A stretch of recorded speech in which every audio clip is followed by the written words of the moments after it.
Hello. Today's lesson is 15-1, and this is a unit all about liquid volume and mass. Today's lesson is called Customary Units of Capacity. You've learned how to measure the length of objects. Today you'll learn how to measure how much a container holds. I showed some pictures here about things that hold about 1 cup or 8 ounces, and then I asked students what else holds about 1 cup. We talked about the word cup today. What does it really mean? Does cup mean more than one thing? Yes, cup does mean more than one thing. If your parents say they want a cup of coffee, they might want any of these sizes of coffee. But in math, we're talking about a very specific meaning of cup. Not a cup of coffee, which could be small or large, but 1 8-ounce cup, like is shown on the right with a measuring cup there. That's what we mean by cup when we talk about cup in math. So just to be clear on that term. The amount a container will hold is called its capacity. That was an important word for us today. A cup, meaning the math way of saying a cup, is a standard unit of capacity. It holds 8 ounces. How many cups do you predict are in 1 pint? Here's a picture of what happened in the back of our classroom today. I hung up some different containers.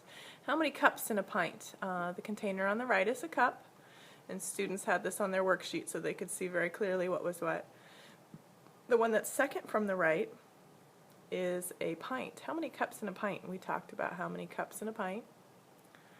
How many pints in a quart? We made our predictions for that, and the one that's the second from the left is a quart. The yogurt container is a quart. And then we predicted how many quarts there are in a gallon, and the apple juice container that's hanging up is a gallon.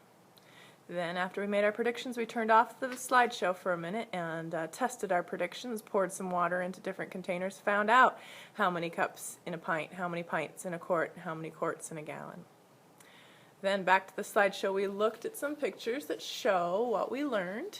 I love this graphic because it's got 2 C's in every P to show 2 cups in every pint, 2 pints in every quart, 4 quarts inside every gallon. It's a really cool graphic if you think about it. Even you can figure out that there's 16 cups in a gallon and 8 pints in a gallon. It's just a neat way of showing it. I also saw this cartoon several times, so I showed this to the students as well. 1 gallon, there's Mr. Gallon. 1 gallon equals 4 quarts, 1 gallon equals 8 pints, and 1 gallon equals 16 cups. There's Mr. Gallon all spread out. Here's another way of looking at it. I like this graphic too. And then we did some estimating. So you can pause the video to think about these. We'll go through several of these to estimate. How much in that bowl of soup? Is it about a cup or is it about a quart? It's about a cup. Estimate this. Would it hold about 3 pints or would it hold about 3 gallons? Now notice it's small enough that you can hold it with a handle. It's not a huge soup pot. About 3 pints. 1 cup or 1 pint of milk here? 1 cup. 1 pint or 1 gallon of ice cream?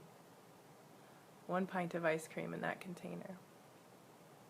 We looked at some things that hold 5 gallons. A lot of different things that hold 5 gallons. Ooh, this is 5 gallons of homemade tomato sauce. Somebody's going to do some canning.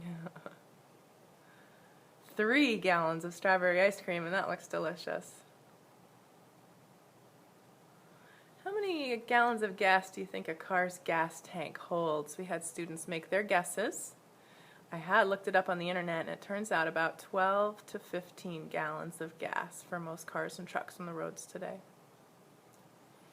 Ooh, how many gallons of water in this Olympic-sized swimming pool? Students made their guesses.